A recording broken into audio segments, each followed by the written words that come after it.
nós estávamos aqui em 18BC, falando sobre a introdução dos antigos acusadores a partir da acusação de Mileto, né? Esses antigos acusadores são mais hábeis e mais difíceis de refutar, porque não são nomináveis e influenciaram os juízes desde a infância e da adolescência. Esses acusadores são responsáveis pela disseminação daquele retrato de um certo Sócrates, que se diz sábio, que investiga coisas do céu, as coisas sobre a terra, e que torna superior o discurso inferior. 18b. Essa alusão que Sócrates faz aos antigos acusadores é feita logo depois do começo da sua fala. Assim que ele começa a se defender, ele diz, bom, eu vou aqui falar primeiro dos acusadores mais antigos, né? Logo a seguir, em 19b, ele novamente faz alusão a esses acusadores, a essa acusação. Ele diz: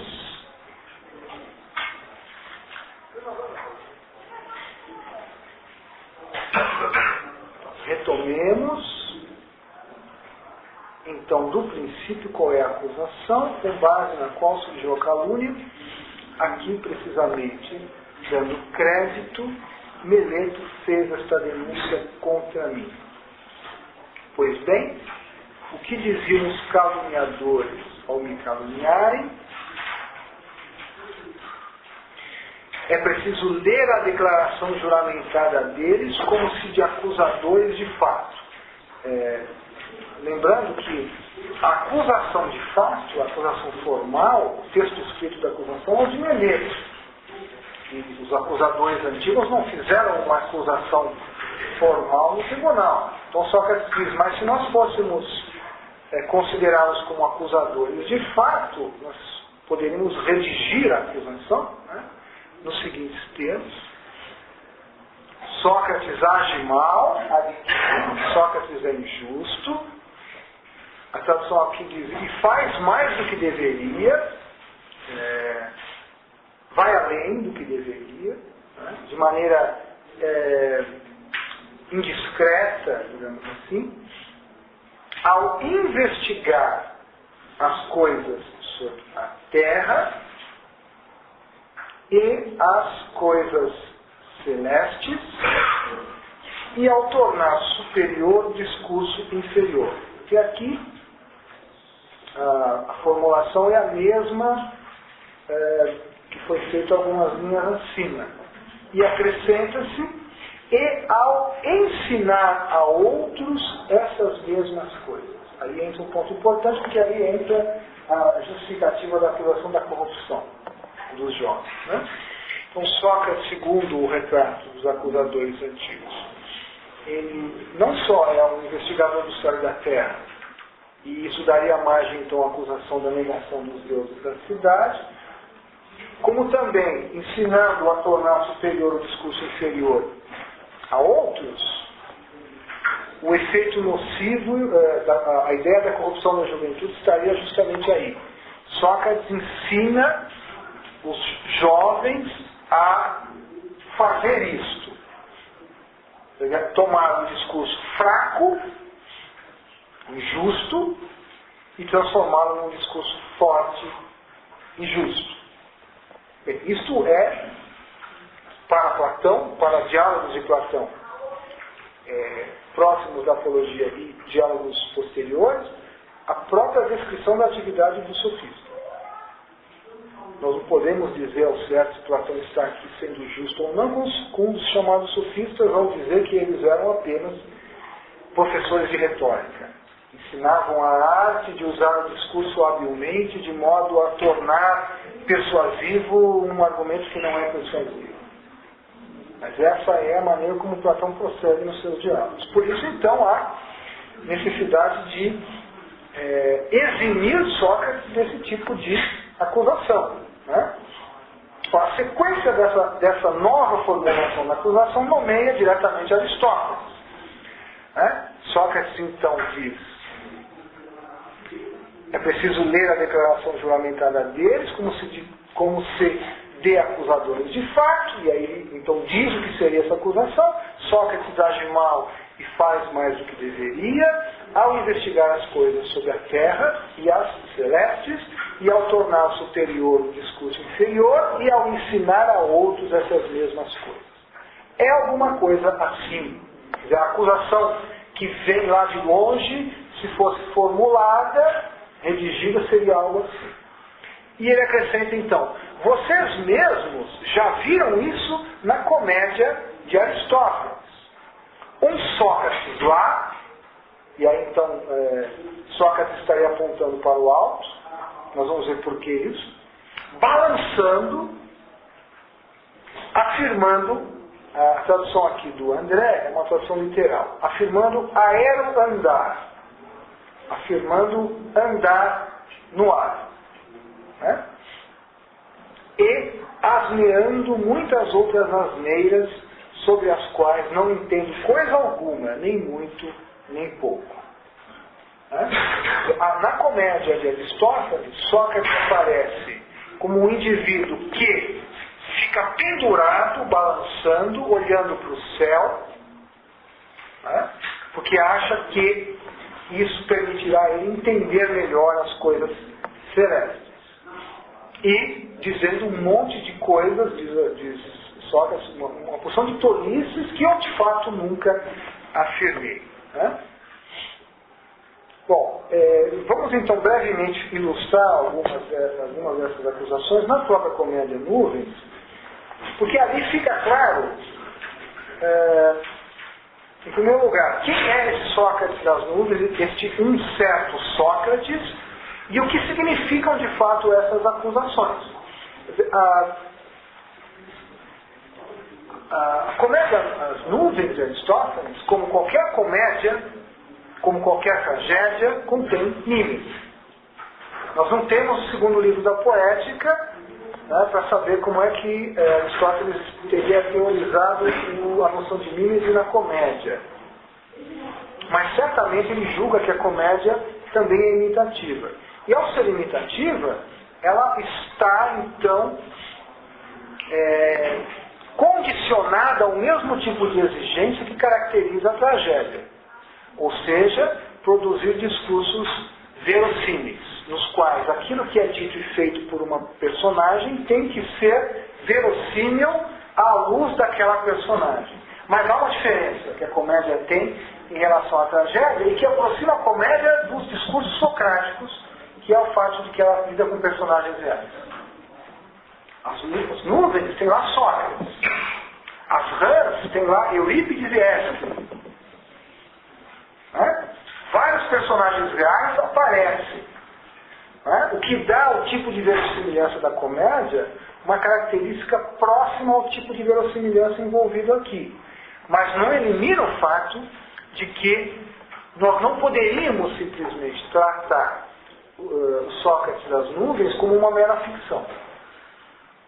Desqualificar o Sócrates das Nuvens como uma ficção seria justamente, anacronicamente, esquecer que o Sócrates das Nuvens tem que ser um misto de verossimilhança histórica, porque não há efeito cômico possível se o Sócrates do palco não tiver nada a ver com o Sócrates real, mas uma verossimilhança que já não é mais histórica, que é mimética. Mesmo problema que nós estamos aqui, a mesma característica que diz respeito aos textos de Platão.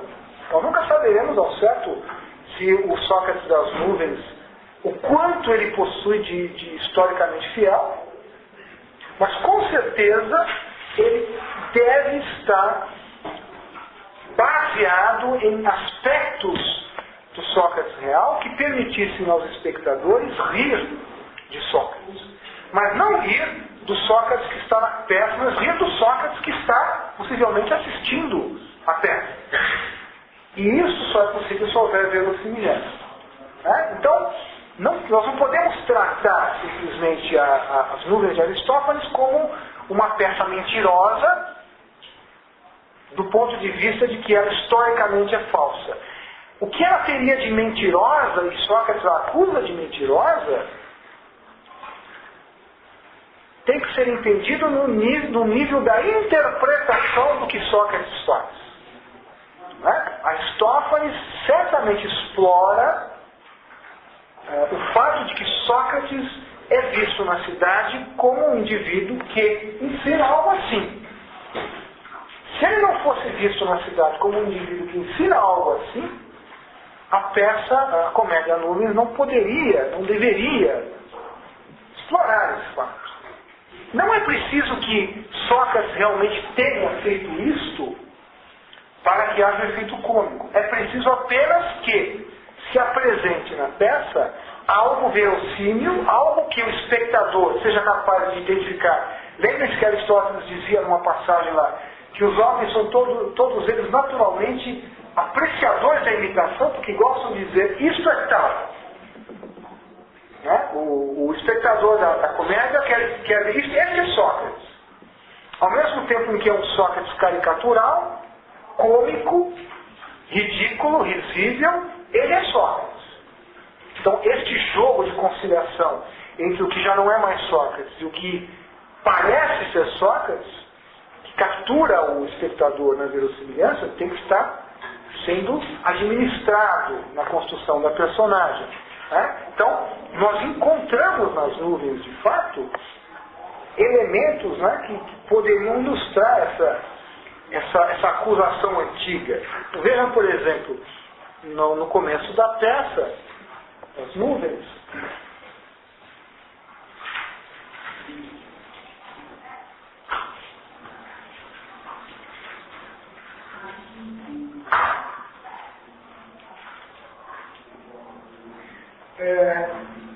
Versos 90 a 120 aproximadamente,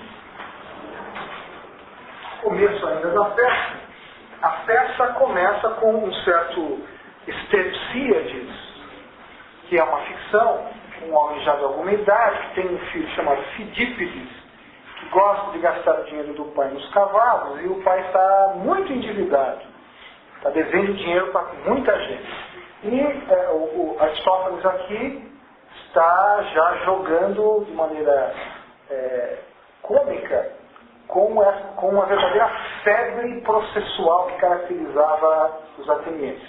Uma das características da democracia é todo mundo poder processar todo mundo. Então, você está devendo dinheiro, não pagou, processa. Tribunal nele. E Stepsíades sabia que mais cedo ou mais tarde seria levado ao tribunal pelos seus credores. E então ele resolve convencer o seu filho Fidípides a aprender a proceder no tribunal. Então ele diz ao filho, se você aprender a proceder no tribunal, você vai conseguir livrar das acusações. Vejam, Stepsíades sabe que está devendo. Portanto, ele sabe que, se for processado, ele é culpado. Mas se o filho aprender a proceder bem no tribunal, será capaz de convencer os juízes de que ele não é culpado. Né? E aí, então, Stepsíades diz ao filho que deve procurar uma certa casa, né? Ele aponta. Está vendo aquele casebre ali? Vai lá. Porque lá vão te ensinar o que você precisa aprender. Né? E então o pai diz ao filho, você vai me obedecer? O filho diz, eu obedecerei. E Stepsíades diz, então, olha ali. E aponta a casa de Sócrates. Você está vendo aquela portinha e aquele casebre? Estou vendo, papai. De fato, o que é aquilo? Stepsíades diz, de almas sábias é aquilo um pensatório. Pensatório é um termo que Aristófanes cunha, mais ou menos como um lugar onde se pensa. Né? Literalmente é o frontisterium, né? O lugar onde os indivíduos refletem, um pensatório. Lá moram homens que, quando falam do céu, querem convencer de que é um abafador que está ao nosso redor e que nós somos os carvões. uma brincadeira com relação a alguma especulação celeste que se dá naquela casa. Mas o que vem a seguir é o que importa. Se a gente lhes der algum dinheiro, e aí começa todo o problema para o Sócrates da apologia.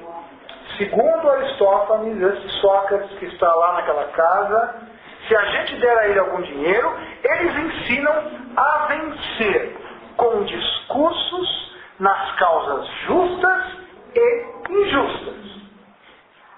Então, naquela casa, que é a casa de Sócrates, tem indivíduos que, além de dizerem que o céu é um abafador e que nós somos os carvões, quer que isso signifique, se você pagar bem, ele te ensina a vencer nas causas, sejam elas justas, sejam elas injustas.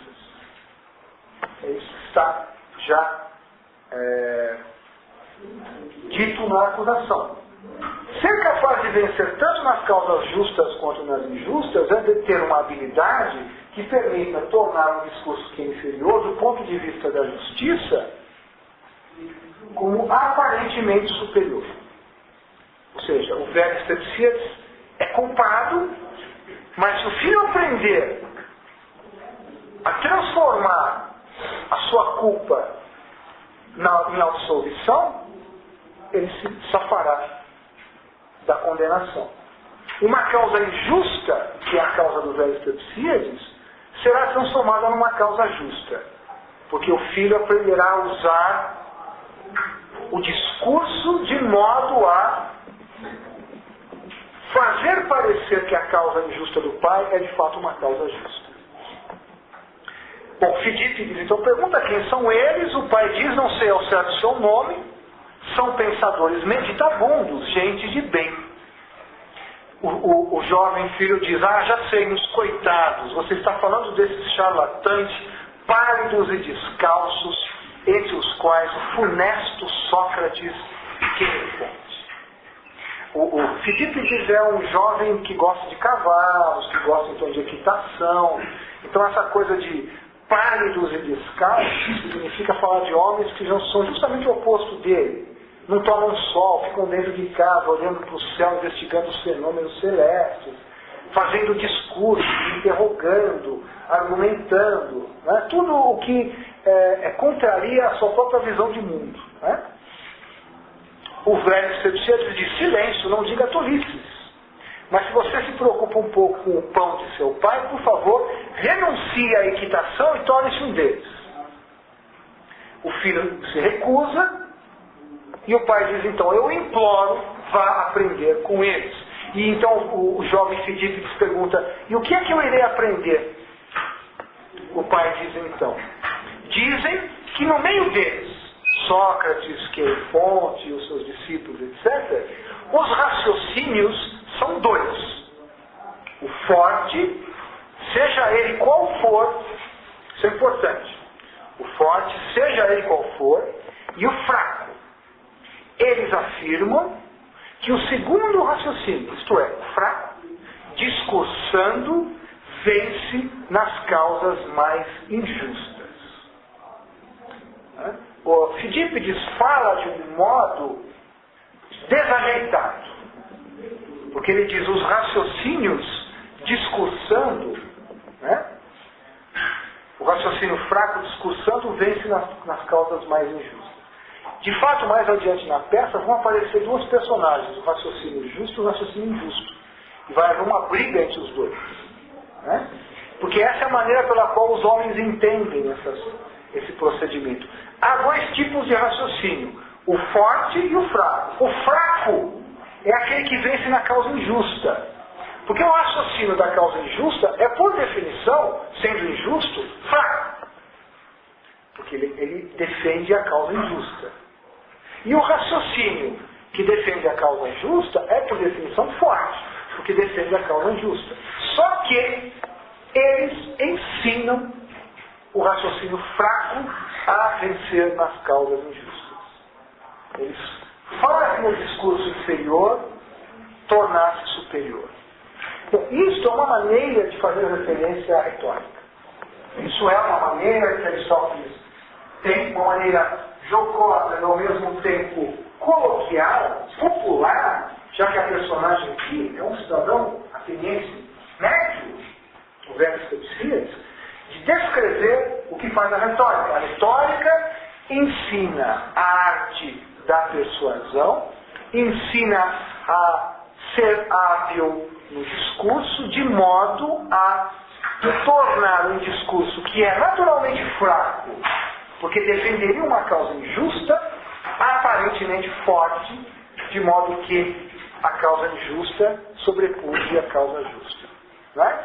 A retórica torna um discurso que é inferior, superior, dando a esse discurso que é de fato inferior, aparência de superioridade. Isso é apenas uma maneira de dizer que a retórica, em termos platônico-aristotélicos, é a arte da persuasão. Persuadir é fazer parecer justo o injusto, e fazer parecer injusto o justo, neste contexto aqui das Lúdias. Então, no meio deles, Sócrates e seus discípulos, os raciocínios são dois. Ou seja, os raciocínios, ou eles são fortes, porque são os raciocínios que defenderiam as causas justas, ou são fracos porque defenderiam as causas injustas, e eles afirmam que o raciocínio fraco, discursando, vence nas causas mais injustas. E aí o pai diz, ora, se você me aprender esse raciocínio injusto, diz ao filho, se você aprender a usar bem o raciocínio injusto, de modo a fazer com que o raciocínio injusto vença, do dinheiro que eu estou devendo agora por sua culpa, dessas dívidas eu não pagaria nenhum óbolo a ninguém. Se você aprender a usar bem a retórica no tribunal, você conseguirá persuadir os juízes de que o falso é verdadeiro, de que, embora eu seja devedor, de que eu não devo pagar as minhas dívidas. Né? A injustiça sobrepujando a justiça. É nesses termos que aparece nas nuvens a ideia que está na acusação tornar superior o discurso inferior. Né?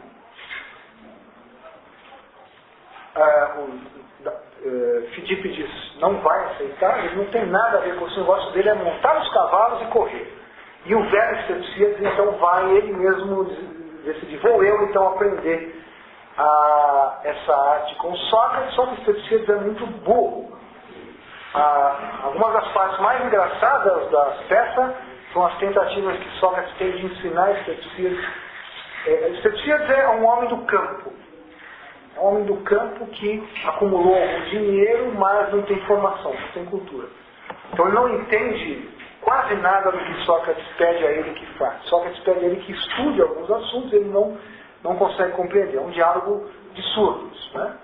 Até que finalmente o filho, Fidípides, vai aprender e vai, na verdade, usar esse conhecimento retórico contra o próprio pai, no fim da peça. Né?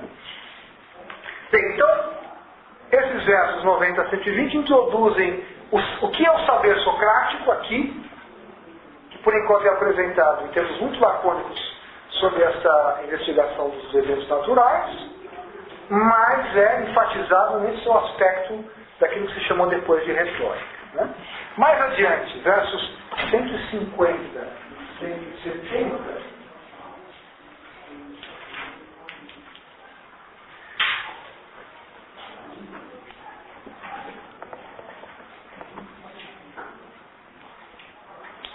Stepsíades vai bater na porta da casa de Sócrates, o discípulo diz, o discípulo o recebe, Stepsíades insiste que quer falar com Sócrates, né? E a partir do verso 150,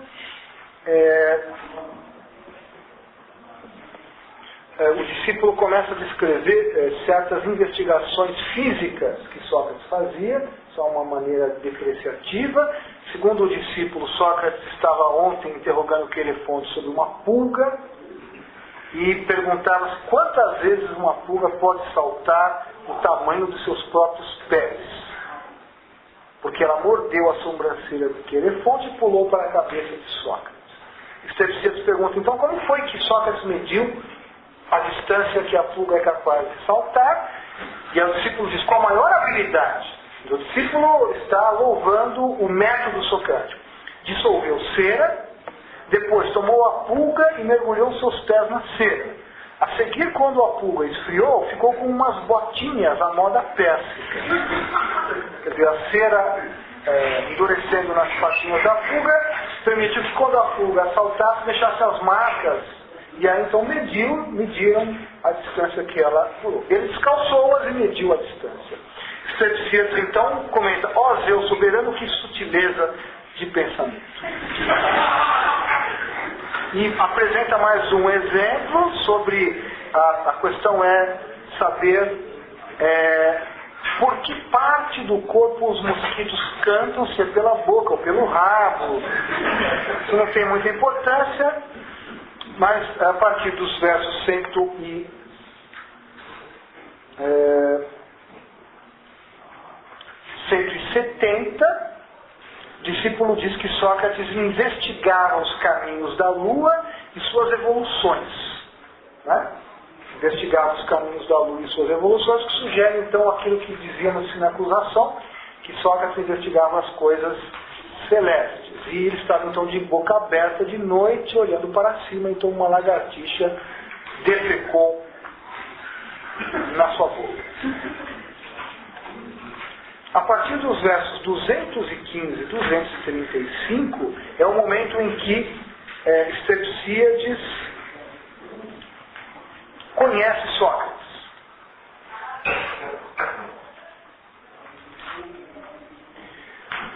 Versos 215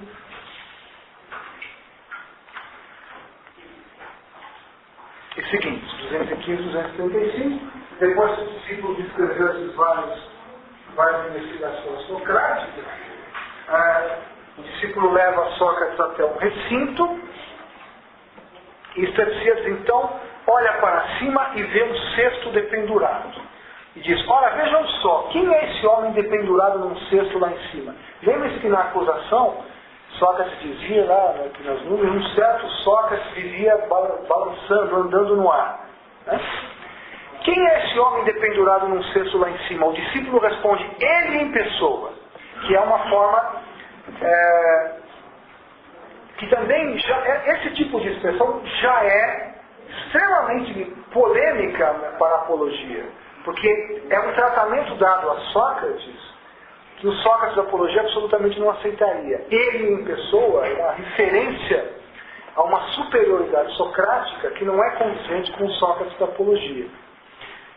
Strepsíades pergunta: ele quem? O discípulo diz: Sócrates. Strepsíades diz: Sócrates, vá chamá-lo para mim, bem alto. O discípulo diz então: não, chame-o você, eu não tenho tempo, e sai de cena. O discípulo sabe que se ele interromper Sócrates agora, Sócrates vai ficar muito zangado, e ele diz então: você que o chame, eu vou embora. E Strepsíades então chama Sócrates: Sócrates, Sócratesinho. E Sócrates então, dentro do cesto, preso no teto, faz a seguinte pergunta: por que me chama ó efêmero? Que é uma maneira depreciativa de divinizar Sócrates. Efêmero é uma expressão que na poesia, tradicionalmente, é usada para se referir aos mortais e às limitações mortais em comparação com os deuses. O efêmero é aquele que vive o dia a dia, vive um dia de cada vez. É o mortal. É aquele que não é imortal. Né? Essa expressão, por que me chama ó efêmero, é uma maneira, primeiro, lembre-se, Sócrates está no alto, está próximo do céu, e olha para baixo, tal como um deus olímpico olha para os mortais. Né? E se dirige a Strepsíades em termos, nos termos semelhantes àquele em que um deus se dirigiria a um mortal. Por que me chama ó efêmero? Strepsíades responde então: em primeiro lugar eu lhe peço, explique-me o que está fazendo. Sócrates responde: ando pelos ares, é aquele verbo aeroandar, na tradução aqui do André Malta, né? Ando pelos ares e de cima olho o sol. Sócrates está investigando o sol e para isso ele então pendura um cesto no teto e para poder ver melhor o sol. Né? Cepsias diz então, então você olha os deuses aí de cima do alto de uma peneira e não daqui da terra, se é que se pode. E aí Sócrates dá uma resposta sofisticada, que provavelmente alia uma certa teoria física sobre o que é o pensamento humano com uma porção de bobagens. Sócrates diz assim, pois nunca teria encontrado de modo exato as coisas celestes se não tivesse suspendido a inteligência. Suspender a inteligência significa literalmente ficar mais alto. Né? Para conhecer as coisas celestes melhor, eu preciso aproximar minha inteligência das coisas celestes. E o sentido mais banal dessa ideia é que eu suba o mais alto que eu puder. Porque quanto mais alto eu estiver, mais minha inteligência estará próxima dos eventos celestes. Então, nunca teria encontrado de modo exato as coisas celestes se não tivesse suspendido a inteligência e não tivesse misturado o pensamento sutil com o ar, o seu semelhante. Aqui Aristófanes está atribuindo a Sócrates uma certa teoria fisicalista do pensamento, no qual o pensamento é ar, e quanto mais alto o pensamento está, mais ele se mistura com o ar. Portanto, melhor se pensa. Né? Uma concepção materialista, por assim dizer, do fenômeno do pensamento, né? Que faz com que Sócrates julgue que ele vai pensar melhor se ele pensar mais alto. Mas pensar mais alto é ficar pendurado num cesto no teto. Se estando no chão, observasse de baixo o que está em cima, jamais o encontraria. Se eu estiver, como você está, Cepsias, no solo, eu tenho muito mais dificuldade para pensar os fenômenos celestes, porque o meu pensamento estará mais longe do ar. Pois, de fato, a terra, com violência, atrai para si a seiva do pensamento. Né?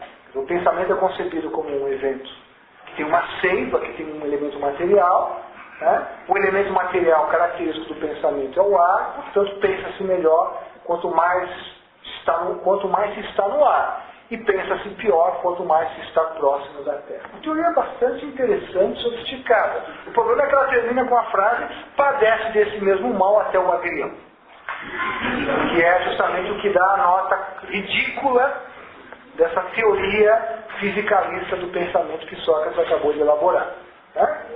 Possivelmente, Aristófanes aqui está se servindo de certos filósofos que de fato consideram o pensamento como um evento físico, fisiológico até, né?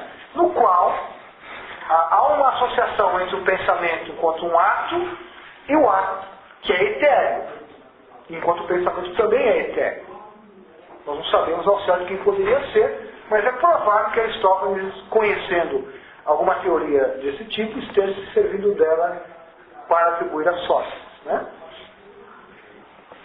Então vejam, a ideia de um Sócrates que investiga as coisas do céu e da terra aqui envolve um Sócrates físico. Né? Um Sócrates à maneira dos pré-socráticos, de alguns dos pré-socráticos tradicionais. Um pouco mais adiante, versos 245, 255, a gente percebe que nas nuvens também há material para justificar a acusação de não crer nos deuses em que a cidade crê.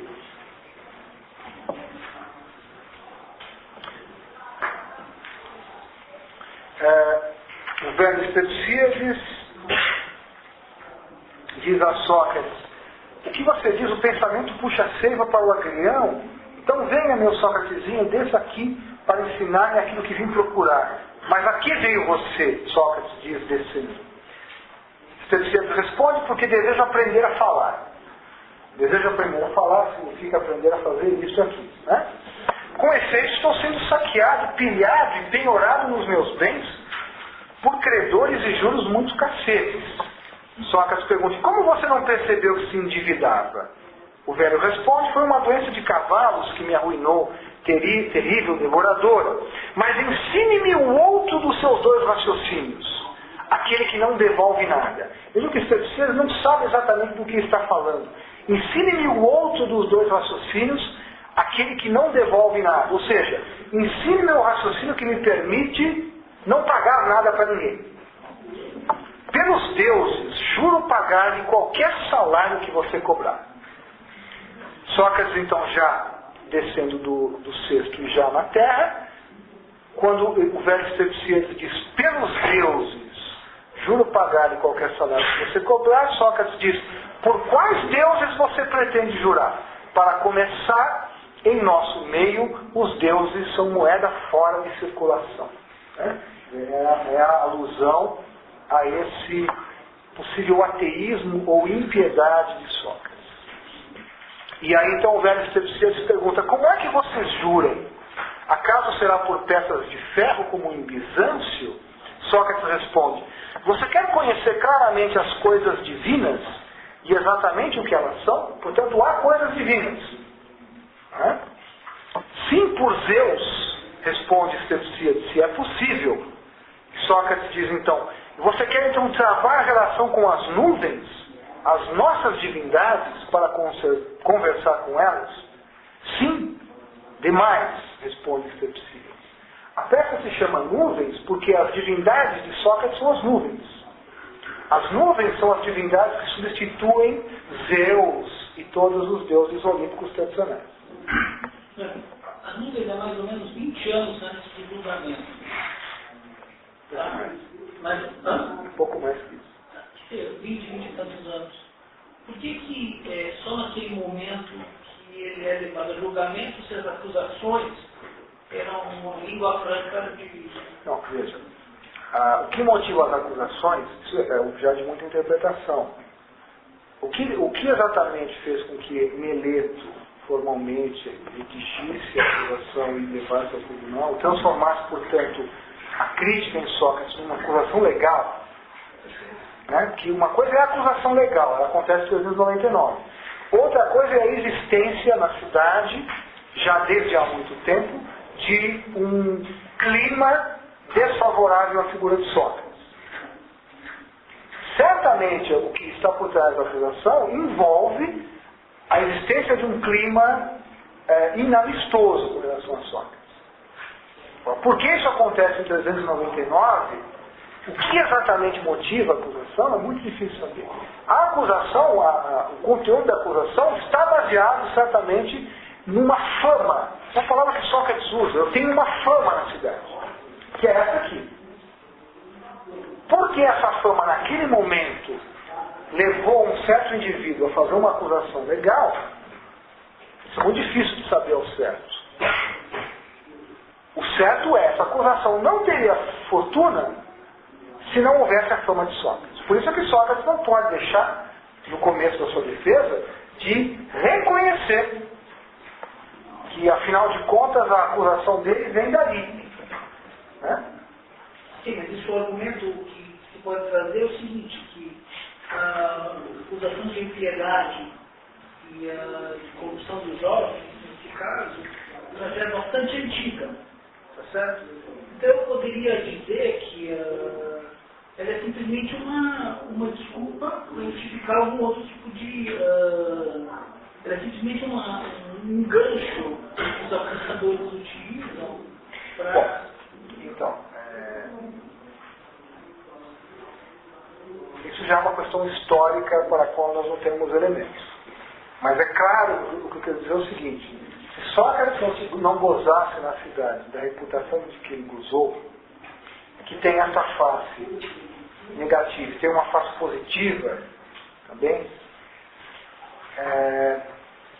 a acusação não teria surtido o efeito que surtiu. Agora, por que foi Meleto, e por que razão Meleto, Anito e Lícon fazem essa acusação? Certamente há questões políticas envolvidas, há questões pessoais envolvidas, mas nós não temos elementos para isso. Essa acusação só foi possível porque o acusado dera margem à criação de uma fama. Isso é o máximo que nós podemos dizer. E Sócrates imediatamente reconhece essa fama. Ele não pode deixar de reconhecê-la. Por isso, então, ele precisa adotar essa atitude aparentemente estranha de começar a se defender reconhecendo que há outros acusadores além daqueles, e que esses outros, que nem mesmo estão aqui, e que nem mesmo eu posso trazer no tribunal para interrogar, são piores do que os que estão aqui. O que parece ser um tiro no pé. Né? Mas se ele não reconhecer isso, ele estará fechando os olhos para algo que todos sabem. Todos sabem que essa acusação encontra nas nuvens uma base. Né? Então, nessa passagem 215, versos 215 e 235, Sócrates então introduz as nuvens como as divindades que substituem as divindades tradicionais. Né? Há toda uma cerimônia, né, que vai sendo descrita para que Strepsíades possa então jurar em nome das nuvens. E Sócrates então,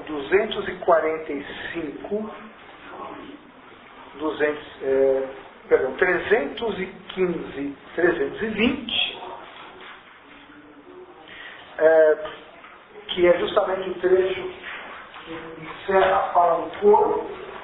O coro das nuvens são as nuvens, representam as nuvens. Né? Strepsíades nota que elas mudam de forma, que é uma característica dos deuses, serem capazes de mudar de forma. Ele diz, olha, aquelas nuvens agora há pouco pareciam-se com um animal, agora parecem-se com outro animal. Ele está aqui, na verdade, só observando esse fenômeno banalíssimo, que é o fato de que você, olhando para o céu, reconhece certas figuras e certas nuvens. E isso está ganhando aqui estatuto divinizado. Né?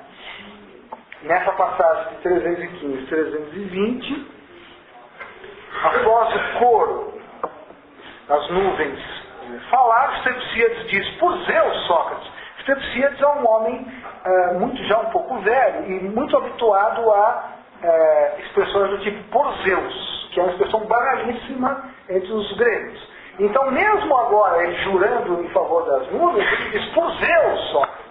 E Sócrates precisa, então, o tempo todo, se irrita muito com isso, porque ele vê que Strepsíades não entende que ele deveria estar substituindo as divindades tradicionais pelas nuvens. Né?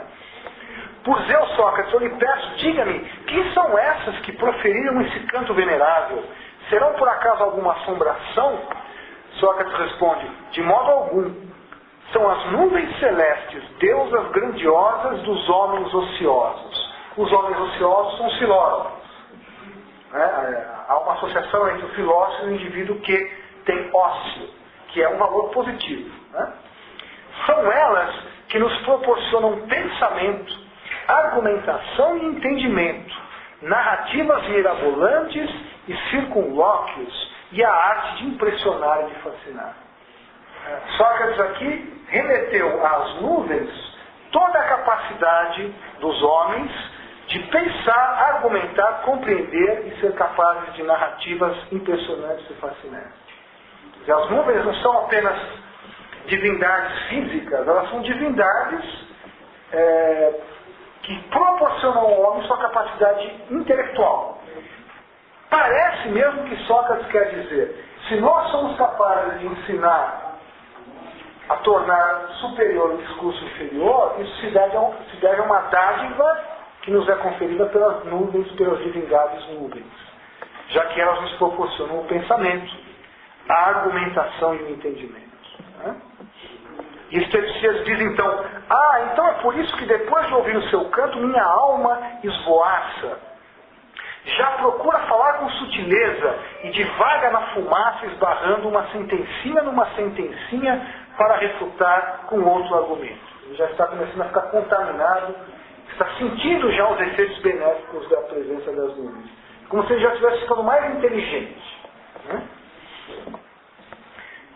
Então, a sequência do diálogo da comédia vai mostrar que o aprendizado que o jovem Fidípides terá com Sócrates da arte de tornar forte o discurso fraco vai fazer com que Fidípides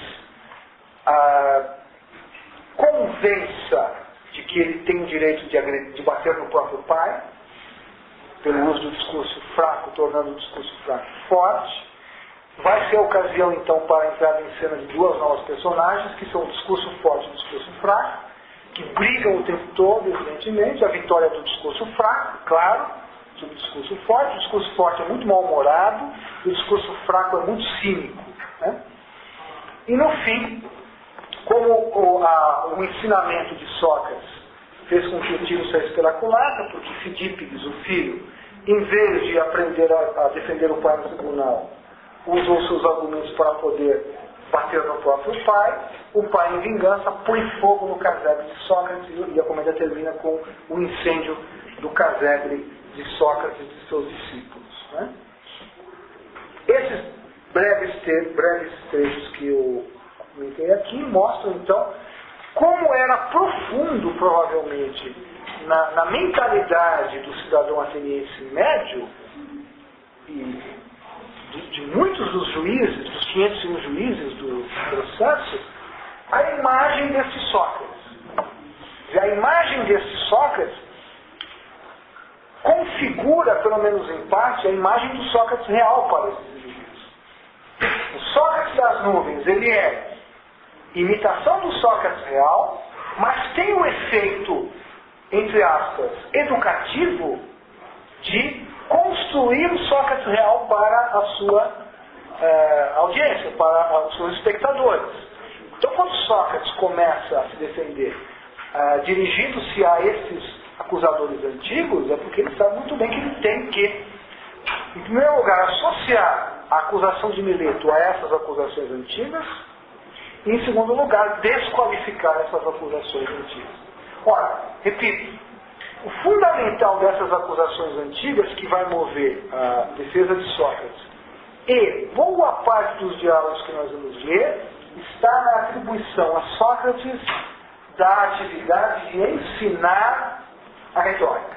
Entendendo por retórica, dando a retórica, o nome retórica, a esta atividade de usar o discurso com habilidade tal que o argumento fraco ou o argumento injusto prevaleça sobre o argumento forte ou argumento justo. No raciocínio inverso do que está aqui, um argumento é fraco porque defende uma causa injusta. Portanto, ele é por natureza fraco.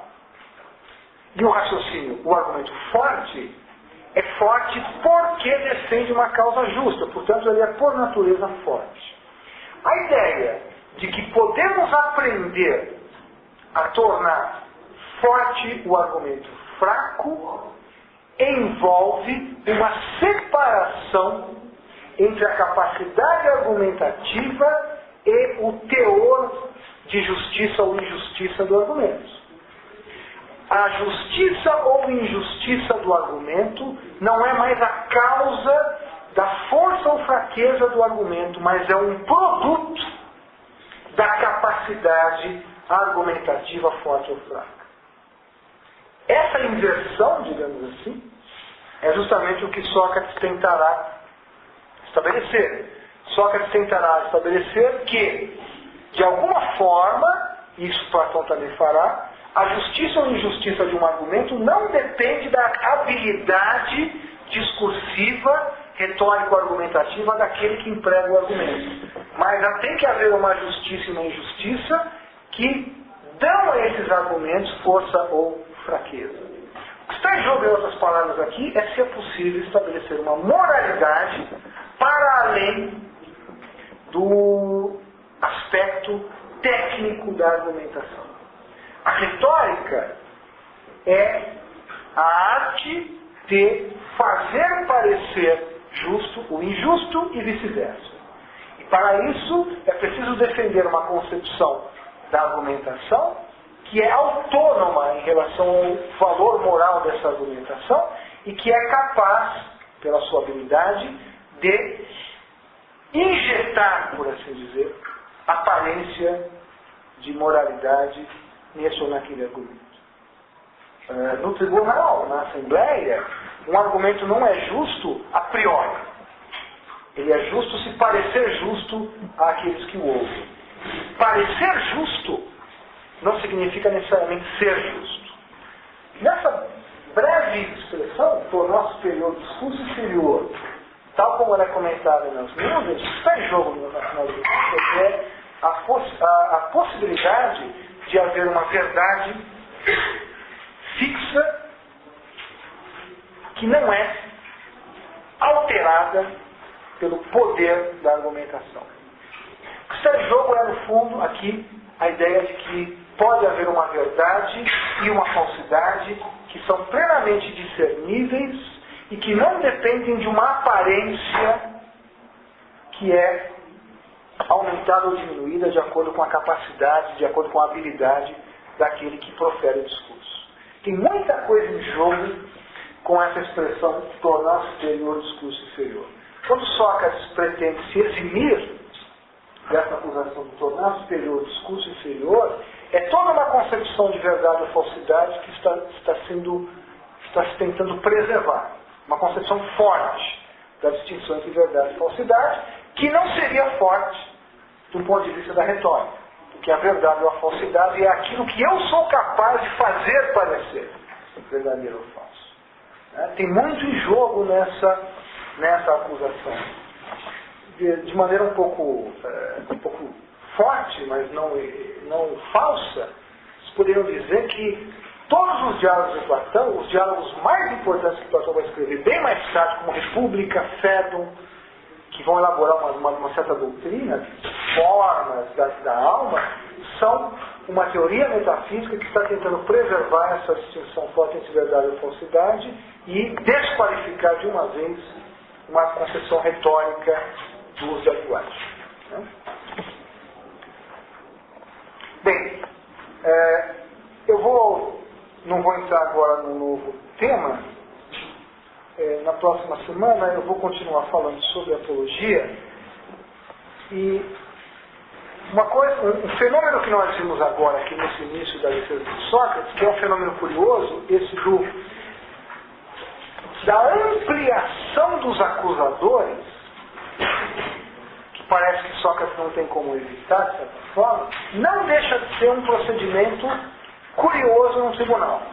Imagina-se que no tribunal, uma das estratégias de alguém que se defende do tribunal é minimizar numérica e qualitativamente os seus acusadores. O Sócrates aqui deu um passo aparentemente para trás, dizendo, olha, os meus acusadores são muito mais do que esse Mileto aqui. Mileto é só um deles. E não é o melhor, não é o mais difícil de refutar. Há outros piores. Aparentemente Sócrates está aqui fazendo um gol contra. Né? Está jogando contra o patrimônio.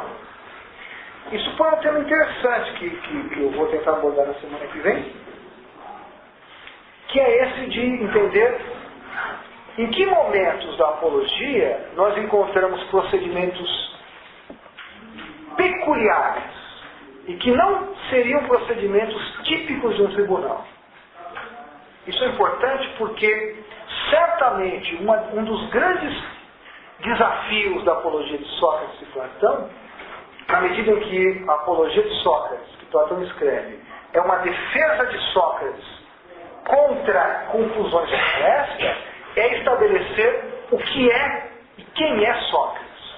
E estabelecer o que é e quem é Sócrates envolve também marcar claramente procedimentos do tribunal que Sócrates executa e que distinguiriam Sócrates de oradores típicos do tribunal. Né? Então, certamente Platão tem no seu horizonte também a ideia de que, diferentemente de qualquer outro indivíduo que estivesse na situação em que Sócrates está, Sócrates procede de uma forma que é exclusivamente socrática. Bom, a nossa primeira tentação seria imaginar que o tempo todo Sócrates está procedendo de uma forma anti-tribunal, anti-oratória, anti-retórica. E esse seria um erro crasso.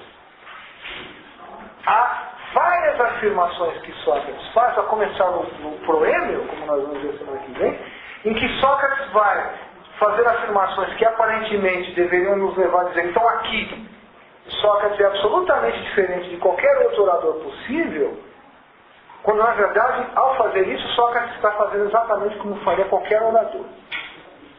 No entanto, nós devemos procurar na apologia onde e de que maneira Sócrates estaria, Platão estaria apresentando Sócrates como demarcando uma atitude exclusivamente socrática.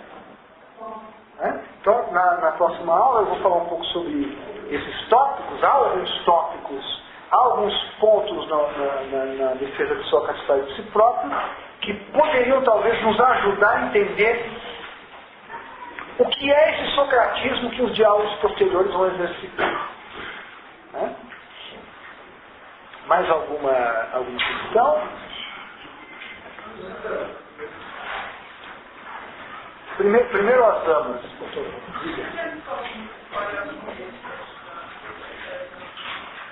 Então, aí eu imagino, uma mera conjectura, que na época de Aristóteles, na época de Sócrates, há investigadores da natureza que estão estudando os eventos dos céus, como Sócrates aqui.